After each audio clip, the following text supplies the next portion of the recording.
C 1.25 രൂപ കൊടുത്തൊരു phone മേടിക്കുമ്പം എത്ര വലിയ കോടീശ്വരനാണെങ്കിലും ഏതൊരു മലയാളിയാണെങ്കിലും പുള്ളിക്കാരൻ ഒന്ന് ചിന്തിക്കും, ഈ 1.25 രൂപ കൊടുത്ത് എനിക്ക് കിട്ടുന്ന വാല്യൂ എന്തൊക്കെയാണ്, അല്ല ഈ 1.25 രൂപയ്ക്ക് എനിക്ക് കിട്ടുന്ന കാര്യങ്ങൾ എന്തൊക്കെയാണ്. സി ആ ഒരു എക്സാക്ട് സെയിം ക്വസ്റ്റ്യൻ ആൻസർ ചെയ്യാനാണ് ഈ വീഡിയോ. സി ആ ഒരു ക്വസ്റ്റ്യൻ എക്സാക്ട്ലി ആൻസർ ചെയ്യാൻ വേണ്ടിയിട്ട് ഞാനും ഇതിൻ്റെ 2 ലോങ് ടേം യൂസേഴ്സും അവർ മാസങ്ങളായിട്ട് ഈ ഫോൺ ഉപയോഗിക്കുക, അവരെല്ലാവരും കൂടെ ഈ ഫോണിൻ്റെ നെഗറ്റീവ്സും തോട്ട്സും എല്ലാം കൂടി ഒരു പേപ്പറിൽ എഴുതി ഫോണിനെ ഓരോ കാര്യങ്ങളും 0 to 10 റേറ്റ് ചെയ്തിട്ടുണ്ട്. അതിനെക്കുറിച്ച് നമുക്ക് പിന്നീട് വരാം. ആദ്യമേ ഈ ഫോണിനെക്കുറിച്ച് സിമ്പിൾ സമ്മറി പറയാം. സി ഇത് മറ്റേ കൂട്ടുകാരനാണ് നമ്മുടെ ഈ ഫോണിനെ നമ്മൾ മറ്റേ കൂട്ടുകാരനായിട്ട് വെച്ചാൽ മതി. പുള്ളിക്കാരൻ ഓൾറൗണ്ടറാണ്. അലമ്പിലും ഫുൾ, പഠിത്തത്തിലും ഫുൾ, സ്പോർട്സിനും ഫുൾ, ആർട്സിനും ഫുൾ, അങ്ങനെ എല്ലാ കാര്യങ്ങളിലും ഒരു എക്സലൻറ്റ് ഓൾറൗണ്ടർ ആയിട്ടിരിക്കുന്ന ഡിവൈസാണിത്. സി അതേപോലെ തന്നെ ഈ ഫോൺ ബാറ്ററിയിൽ അടിപൊളി, ക്യാമറയിൽ അടിപൊളി, ഡിസ്പ്ലേയിൽ അടിപൊളി, പെർഫോമൻസിൽ അടിപൊളി, ഡിസ്പ്ലേയിലും സൂപ്പർ, എല്ലാ കാര്യത്തിലും ഡിസൈനിലും സൂപ്പർ, അങ്ങനെ എല്ലാ കാര്യത്തിലും പുള്ളിക്കാരൻ ഓൾറൗണ്ടർ. അതാണ് എനിക്ക് ആദ്യമേ ഈ ഫോണിൻ്റെ ഫോണിനെക്കുറിച്ച് ആലോചിച്ചപ്പോൾ എൻ്റെ മനസ്സിൽ വന്നത്. സി ഫോണിൻ്റെ ഓരോ കാര്യങ്ങളെക്കുറിച്ച് നമുക്ക് ഇൻഡെപ്തായിട്ട് സംസാരിക്കാം. ആദ്യമേ തന്നെ എനിക്ക് ഏറ്റവും നെഗറ്റീവ്സ് പറയാനുള്ള ഡിസൈനിനെ കുറിച്ചാണ്, അതുകൊണ്ട് അത് അടുത്ത് സംസാരിക്കാം. ആദ്യമേ ബാറ്ററിനെ കുറിച്ച് എനിക്കും ബാക്കിയുള്ള 2 യൂസേഴ്സിനും എക്സ്റ്റെൻസീവായിട്ട് യൂസ് ചെയ്യപ്പോൾ മനസ്സിലാക്കിയത്, it is N easy 1.5 day phone. 1.5 ദിവസത്തേക്ക് നമുക്ക് സുഖമായിട്ട് ഈ ഫോൺ റിലേ ചെയ്യാം. ഒരു ദിവസത്തേക്ക് എത്ര എക്സ്റ്റെൻസീവായിട്ട് S Pen ഉപയോഗിച്ചാലും ശരി ഈ ഫോൺ നമുക്ക് ലാസ്റ്റ് ചെയ്യും. രണ്ടാമത്തെ കാര്യം ഡിസ്പ്ലേ. സാംസങ്ങിൻ്റെ ഡിസ്പ്ലേ ആണ് എൻ്റെ അടുത്ത് 2 യൂസേഴ്സും. എനിക്ക് ഒരേ കാര്യം നിങ്ങളുടെ അടുത്ത് പറയുള്ളൂ, എക്സെപ്ഷണൽ ടോപ്പ് ക്ലാസ് ഡിസ്പ്ലേ. മൂന്നാമത്തെ എന്ന് പറയുമ്പം ക്യാമറയിലാണ് ഞങ്ങൾക്ക് 3 പേർക്കും കുറച്ച് കൺഫ്യൂഷൻസ് വന്നത്. ഒരാൾക്ക് ഇതിൻ്റെ പ്രോസസ്സിങ്ങും ഇതിൻ്റെ എല്ലാം A to Z ഭയങ്കരമായിട്ട് ഇഷ്ടപ്പെട്ടു, പുള്ളി ഫുള്ളി സാറ്റിസ്ഫൈഡ് ആണ്. മറ്റൊരാളുടെ തോട്ട് എന്ന് പറയുമ്പം വീഡിയോ സൈഡിൽ അയാൾക്ക് അത്ര ഇമ്പ്രസീവായിട്ട് തോന്നിയില്ല. കാരണം എന്താണെന്ന് വെച്ചാൽ അയാളുടെ ബ്രദർ ഐഫോൺ ഉപയോഗിക്കുന്നുണ്ട്. ഐഫോണിൻ്റെ ആ കമ്പാരിറ്റീവ്ലി വീഡിയോ ഫ്രണ്ട്സിൽ വന്നപ്പം പുള്ളി എപ്പോഴും പ്രിഫർ ചെയ്യുന്ന ഐഫോണിലാണ്. അതേസമയം ഫോട്ടോയിൽ പുള്ളി പറയുന്നു S22 Ultra അല്ലെ S23 Ultra'യുടെ പ്രോസസ്സിങ്ങാണ് പുള്ളി ഇഷ്ടപ്പെടുന്നത്. ക്യാമറ സൈഡിൽ പറയുമ്പോൾ നമുക്കിതിൻ്റെ പ്രോസസ്സിനെ കറക്റ്റ് ഇങ്ങനെ പറയാം. പിക്സലിൻ്റെ ആ കോൺട്രാസ്റ്റിനെസ്സും ഐഫോണിൻ്റെ ആ സ്മൂത്ത്നെസ് രണ്ടും കൂടെ എടുത്ത് മിക്സ് ചെയ്തിട്ട് ഇച്ചിരി സാച്ചുറേഷനും കൂടെ കൂട്ടിച്ചേർത്താൽ ഇതിൻ്റെ ഏറെക്കുറെ ആ ഒരു പ്രോസസ്സിങ് നമുക്ക് മനസ്സിലാക്കാൻ പറ്റും. ക്യാമറയെക്കുറിച്ച് പറയുമ്പോൾ വേറൊരു കാര്യം കൂടെ, നിങ്ങൾ ഈ ക്ലിപ്പ് കണ്ടു നോക്കി, ഈ സൂം ഭയങ്കര അടിപൊളി ഒരു ഫൺ ഫീച്ചർ യൂസ് ചെയ്യാം. അതുകൊണ്ട് നിങ്ങൾ ഈ ക്ലിപ്പ് ഒന്ന് കണ്ടു നോക്കി. ഇതൊക്കെ എങ്ങനെ ഫേക്ക് ചെയ്യാൻ പറ്റും? ഇത് ഫേക്ക് ചെയ്യാൻ പറ്റില്ല, ഒരിക്കലും ഇല്ല. അതവന്റെ പവിഴത്തിന്റെ ചാക്കരിയാണ്. ഞാൻ കാണിച്ചു തരാം. ഇതിപ്പം 40x ആണ്, 60, ഇനിയുണ്ട് 100. വെയിറ്റ്, ഞാൻ പ്രോസസ് ചെയ്ത് കാണിച്ചു തരാം. പ്രോസസ് ചെയ്യുമ്പോൾ ഭയങ്കരമായിട്ട് വ്യത്യാസം വരും. അത് പവിഴത്തിന്റെ ചാക്കാണ് നമുക്ക്. അടുത്തെന്ന് പറഞ്ഞാൽ പെർഫോമൻസിനെ കുറിച്ചും 2 പേർക്കും ഒരു കാര്യമേ പറയുള്ളൂ. 2 പേരും 3-4 മാസങ്ങൾ ഫോൺ ഉപയോഗിച്ചിട്ട് പോലും ഒരു വട്ടം പോലും PUBG കളിക്കുമ്പോഴാണല്ലോ അങ്ങനെയാണല്ലോ ഇങ്ങനെയാണെങ്കിലും ലാഗ് ഇവർക്ക് അടിച്ചിട്ടില്ല.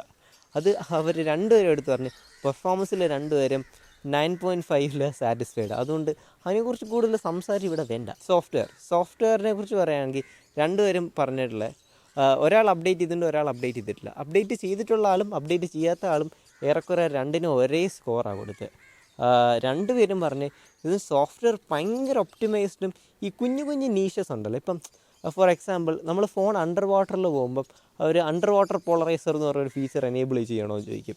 അത് ഞാൻ വേറെ ഒരു ഫോണിലും കണ്ടില്ല. എന്ന് പറയുമ്പം അണ്ടർ വാട്ടറിൽ പോകുമ്പോൾ റിഫ്ലക്ഷൻസ് കട്ട് ചെയ്യുക, ഒരു പ്രോസസ്സിങ് ആയിരിക്കാം, അല്ലെങ്കിൽ ചെറിയ എന്തെങ്കിലും ട്വീക്കിംഗ് ആയിരിക്കാം. അതേപോലെ ചെറിയ ഒരുപാട് കാര്യങ്ങൾ ഈ ഫോണിൻ്റെ സോഫ്റ്റ്വെയർ ഇതിന് ചെയ്യുന്നുണ്ട്. ഒരു യൂസർ സോഫ്റ്റ്വെയറിനെ കുറിച്ച് പറഞ്ഞപ്പം അയാൾ പിക്സലിനെക്കാട്ടിയും കൂടുതൽ സാംസങ്ങിൻ്റെ One UI പ്രിഫർ ചെയ്യുന്ന ആൾക്കാരാണ്. സോ സോഫ്റ്റ്വെയറിൻ്റെ സ്റ്റാൻഡ് പോയിന്റിൽ നമുക്കൊരു കാര്യം ഉറപ്പായിട്ട് പറയാൻ പറ്റും, അപ്ഡേറ്റ്സ് 5 വർഷമുണ്ട്, ഫ്യൂച്ചർ പ്രൂഫുമാണ്. അതേപോലെ തന്നെ സോളിഡായിട്ട് ബഗ്ഗൊന്നും ഇല്ലാത്ത ബഗ് ഫ്രീ സൂപ്പർ എക്സ്പീരിയൻസ് സോഫ്റ്റ്വെയറിൻ്റെ ഭാഗത്തുനിന്ന് കിട്ടും. അതുകൊണ്ട് നമുക്ക് പുള്ളിക്കാരൻ്റെ എന്താ പറയുക, അവരുടെ 2 പേരുടെയും കൂടെ റേറ്റിങ്സിനെ കുറിച്ച് നോക്കാം.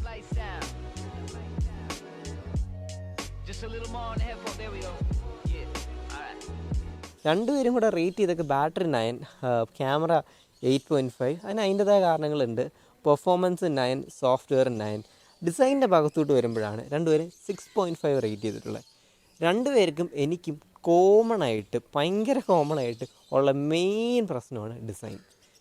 ഒന്നാമത്തെ പ്രശ്നം എന്ന് പറയുമ്പോൾ കേർവ്ഡ് എഡ്ജസാണ്. കേർവ്ഡ് എഡ്ജസ് ഒറ്റ നോട്ടത്തിലും 5-6 ദിവസമൊക്കെ ഉപയോഗിക്കുമ്പോഴൊക്കെ നല്ല ഫണ്ടാണ്. പക്ഷെ ലോങ് ടേമിൽ കേർവ്ഡ് എഡ്ജസ് ഉപയോഗിക്കുമ്പോൾ വിരൽ അവിടെ തട്ടുന്നു, വിരൽ ഇവിടെ തട്ടുന്നു, ഫോൺ നേരെ പിടിക്കാൻ പറ്റത്തില്ല, പബ്ജി കളിക്കുമ്പോൾ തന്നെ മാപ്പ് ഓപ്പൺ ആവുന്നു. ഇങ്ങനത്തെ കുറച്ച് കാര്യങ്ങൾക്ക് ആഡ് ഓൺ ചെയ്യാൻ പറ്റും. സോഫ്റ്റ്വെയർ വൈസ് ആയിട്ട് ഇവർ മാക്സിമം രീതിയിൽ ഈ ആക്സിഡൻ്റൽ ടച്ചസ് ഒഴിവാക്കാൻ നോക്കുന്നെങ്കിലും ഈ ഡിസൈൻ ഒരു ചെറിയൊരു വി പ്രിഫർ, അല്ലെങ്കിൽ ലോങ് ടേമിൽ അവർ രണ്ടുപേരും പറഞ്ഞത് അവർ കേർവ്ഡ് ഡിസ്പ്ലേ അല്ലെ S23 ഡിസ്പ്ലേ ഉപയോഗിച്ചിട്ട് രണ്ടുപേരും എൻ്റെ അടുത്ത് കോമൺ ആയിട്ട് പറഞ്ഞ് അവർ രണ്ടുപേരും പ്രിഫർ ചെയ്യുന്നത് ഫ്ലാറ്റ് ഡിസ്പ്ലേ ആണ്. അത് I can agree with that. വേറൊരു കാര്യം തന്നെ ഡിസൈൻ്റെ ഭാഗത്തുനിന്ന് പറയുമ്പോൾ ഫോണിൻ്റെ വെയിറ്റ് ഡിസ്ട്രിബ്യൂഷനും ഭയങ്കര ഹെവി ആയിട്ടൊരു ഫോണാണ്. പ്രത്യേകിച്ച് നിങ്ങൾ ഈ ഗെയിമൊക്കെ കളിക്കുമ്പോൾ കുഞ്ഞുവിരലുണ്ട് അവിടെ താങ്ങി ഗെയിമൊക്കെ കളിക്കുമ്പോൾ 2-3 മിനിറ്റിനകം നിങ്ങളുടെ കൈ അഴിക്കും. അതുകൊണ്ട് ഡിസൈൻ ഭാഗത്തുനിന്ന് നിക്പിക്ക് ചെയ്യാതല്ലാതെ ഈ ഫോണിന് വേറെ അങ്ങനെ വലിയതായ പ്രശ്നങ്ങളൊന്നുമില്ല. പിന്നെ ഞാൻ എക്സ്റ്റെൻസീവായിട്ട് അവരുടെ അടുത്ത് ചോദിച്ച ചോദ്യങ്ങളുടെ മറുപടി ഇതൊക്കെയാണ്. ഈ ഫോൺ അല്ലെങ്കിൽ അവർ വേറെ ഏത് കൺസിഡർ ചെയ്യും? ഒരാൾ പറഞ്ഞ് ഐഫോൺ എന്തായാലും കൺസിഡർ ചെയ്യത്തില്ല, വേറെ ഫോണും കൺസിഡർ ചെയ്യത്തില്ല. വേറൊരാൾ പറഞ്ഞതെന്ന് പറയുമ്പം എസ് പെൻ അല്ല ഇത്ര പ്രൊഡക്ടിവിറ്റി ഫോക്കസ്ഡ് അല്ലായിരുന്നു പുള്ളിയെങ്കിൽ പുള്ളിക്കാരൻ പിക്സൽ കൺസിഡർ ചെയ്തേനെ എന്ന് എൻ്റെ അടുത്ത് പറഞ്ഞു. രണ്ടാമത്തെ ചോദ്യം എന്ന് പറയുമ്പം ഈ പർച്ചേസ് കഴിഞ്ഞിട്ട് നിങ്ങൾക്ക് satisfaction level on the scale of 1 to 10 satisfaction level രണ്ടുപേർക്കും പറയാനുള്ളത് 8.5. 8.5 എന്ന് പറഞ്ഞാൽ ഒരു സോളിഡ് സ്കോറാണ്. സൈക്കോളജിക്കലി 7 എബോവ് പറയുവാണെങ്കിലാണ് അവർ ഇച്ചിരി സാറ്റിസ്ഫൈഡ് ആണെന്ന് പറയുന്നത്. 7 ഇഫ് എ സേഫ് സോണാണ്. 7 എന്ന് പറഞ്ഞാൽ അവർ കുഴപ്പമില്ല, ആ ഒരു സ്കീം. 7 എബോവ് ഇപ്പോൾ 7.5ഉം 8ഉം 8.5 ഒക്കെ നല്ലൊരു സോളിഡ് ടയറാണ്. അടുത്ത ചോദ്യം ഞാൻ ചോദിച്ചപ്പോൾ രണ്ടുപേരും എൻ്റെ അടുത്ത് ചിരിച്ചുകൊണ്ടാണ് മറുപടി പറഞ്ഞത്. ആ മറുപടിയിൽ തന്നെ ഉണ്ടായിരുന്നു ഉത്തരം. ഞാനിത് ഈ ക്വസ്റ്റ്യൻസൊക്കെ ഒരുപാട് ചിന്തിച്ചാലോചിച്ചുണ്ടാക്കിയ ക്വസ്റ്റ്യൻസ് ആയിട്ട് രണ്ടുപേരുടെ അടുത്ത് ചോദിച്ചു, ലോങ് ടേം യൂസേജിൽ നിങ്ങൾക്ക് ഈ 1.25 ലക്ഷം രൂപ പർച്ചേസ് വർത്താണോ, അത് ചെയ്യണ്ട എന്ന് തോന്നിയിട്ടുണ്ടോ എന്ന് അവർ ചോദിച്ചപ്പോൾ രണ്ടുപേരും എന്നോട് ചിരിച്ചുകൊണ്ട് ഒരേ കാര്യം പറഞ്ഞു, ഇല്ല. ഈ ഫോൺ ഞാനും നല്ലോണം ഉപയോഗിച്ചിട്ടുണ്ട്, എൻ്റെ ബെസ്റ്റ് ഫ്രണ്ടിൻ്റെ ഉണ്ട്. അതുകൊണ്ട് എനിക്കും പറയാൻ പറ്റും ഇതൊരു നോ കോംപ്രമൈസ് പ്രൊഡക്ടിവിറ്റി മെഷീനാണ്. നിങ്ങളിപ്പോൾ പ്രൊഡക്ടിവിറ്റിയൊക്കെ എയിം ചെയ്തിട്ടുള്ളതെന്ന് വെച്ചോ, ഇതാണ് നിങ്ങളുടെ ബെസ്റ്റ് ബൈ ആൻഡ്രോയിഡിൽ. കുറേ പേരൊക്കെ പറയും ഏറ്റവും കൂടുതലും സോഫ്റ്റ്വെയർ എക്സ്പീരിയൻസിന് ഒന്നേ പിക്സൽ എടുക്കുക അല്ലെ ഐഫോൺ എടുക്കുക. പക്ഷേ എനിക്ക് സാംസങ്ങിൻ്റെ യൂസർ എക്സ്പീരിയൻസ് അല്ലെ സാംസങ്ങിൻ്റെ user interface is very clean, it is very sophisticated. അതെന്താ പറയുക, ബാലൻസ്ഡ് ആണ് ഭയങ്കര. ഒരുപാട് അനാവശ്യമായ ഫീച്ചേഴ്സും ഇല്ല, പക്ഷേ എന്നാലും നമുക്ക് ആവശ്യമുള്ള എല്ലാ കിടിലൻ ഫീച്ചേഴ്സും അവർ തരുന്നുണ്ട്. വേറൊരു കാര്യം എന്ന് പറഞ്ഞാൽ ഹീറ്റിങ്ങിനെ കുറിച്ച് രണ്ടുപേരും പറഞ്ഞത് എനിക്ക് ഭയങ്കര ഹാപ്പിയായി. ഞാൻ യൂസ് ചെയ്തപ്പോൾ മനസ്സിലായി, ഞാൻ ക്യാമറയൊക്കെ എക്സ്ക്ലൂസീവ്ലി ടെസ്റ്റ് ചെയ്തിട്ട് ഇച്ചിരി പോലും എനിക്ക് ചൂടായിട്ടില്ല. ലോങ് ടേം റിവ്യൂസ് രണ്ടുപേരും പറഞ്ഞത് അവർ ഹീറ്റിംഗ് വലിയൊരു ഇഷ്യൂ അല്ല, ചെറുതായിട്ടൊക്കെ ഗെയിം കളിക്കുമ്പോൾ അവിടെ എവിടെയൊക്കെ വാമാം, അല്ലാതെ ഹീറ്റിംഗ് മേജർ കൺസേണും അല്ല. പിന്നെ വേറൊരു പോയിൻ്റ് രണ്ടുപേരും എടുത്ത് പറഞ്ഞതെന്ന് പറയുമ്പോൾ ഈ എസ് പെൻ എന്ന് പറഞ്ഞ സംഭവം എക്സ്ക്ലൂസീവായിട്ട് ഇപ്പോൾ S23 Ultra അല്ലെങ്കിൽ S22 Ultrയ്ക്ക് മാത്രം ഉള്ളതുകൊണ്ട് അതൊരു ഭയങ്കര ഒരു പർച്ചേസിങ് ഫാക്ടറാണ്. ഒരാൾ ഒരു ഇവൻറ്റ് മാനേജ്മെൻറ്റ് ടീമിൽ വർക്ക് ചെയ്യുക, അപ്പോൾ അവർക്ക് ഇവൻറ്റ്സ് ഒക്കെ കോർഡിനേറ്റ് ചെയ്യാനും സെറ്റ്സ് ഒക്കെ ഡിസൈൻ ചെയ്യാനും പുള്ളി ഒരുപാട് എക്സാമ്പിൾസ് കാണിച്ചു തന്നു.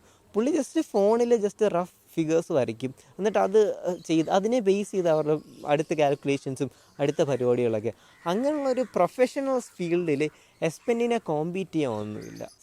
എൻ്റെ കൺക്ലൂഷൻ എന്ന് പറഞ്ഞാൽ ഇത് ഭയങ്കരമായിട്ട് പ്രൊഡക്ടിവിറ്റി അല്ലെ നിങ്ങളുടെ ജോബ്, നിങ്ങളൊരു കണ്ടൻറ് ക്രിയേറ്ററാണ് അല്ലെ നിങ്ങളൊരു വരയ്ക്കുന്ന ഒരു ആർട്ടിസ്റ്റൊക്കെയാണ്, അതേ സമയത്ത് നിങ്ങൾക്കൊരു രീതിയിലും കോംപ്രമൈസ് ചെയ്യാത്തൊരു ഫോൺ ഇപ്പോൾ 40-1 മണിക്കൂറിനുള്ളിൽ ഫുൾ ചാർജ് ആവും നിങ്ങളിപ്പോൾ ട്രാവലൊക്കെ ചെയ്യുവാണെങ്കിൽ. അതേസമയം നിങ്ങൾക്ക് കിടിലൻ ഫോട്ടോസ് എടുക്കാം, വരയ്ക്കാൻ പറ്റും, ഡിസ്പ്ലേ അടിപൊളിയാണ്. അങ്ങനെയുള്ളതാണ്. നിക്പിക്ക് ചെയ്ത് പറഞ്ഞപ്പോൾ മാത്രമേ രണ്ടുപേരെ ഡിസൈനിനെ കുറിച്ച് പറയുന്നുള്ളൂ. അല്ലാത്തടത്തോളം രണ്ടുപേരുടെ അടുത്ത് അവസാനം ഞാൻ വേറൊരു ചോദ്യം ചോദിച്ചു, നിങ്ങളിത് ഐഫോൺ എടുക്കുന്നതിനുപരി വാല്യൂ ചെയ്യുന്നുണ്ടോ എന്ന് പറഞ്ഞപ്പോൾ രണ്ടുപേരും പറഞ്ഞത് ഐഫോണിനെക്കാട്ടി വാല്യൂ ഫോർ മണി അവർക്ക് ഇതായിട്ടാണ് തോന്നിയത്, mainly because of the S pen. That is it. Conclusion ഇതാ, ഹൈലി പ്രൊഡക്ടിവിറ്റി ഓറിയൻറ്റഡ്, ഒരു കോംപ്രമൈസും തരാതെ ഒരു പെർഫെക്റ്റ് ഓൾറൗണ്ടർ ഫോണാണ്. ചെറിയ നിക്പിക്കിലാണ് നമുക്ക് ഡിസൈൻ വരുന്നത്. So that's it. Thank you guys for watching. 3 subscribe.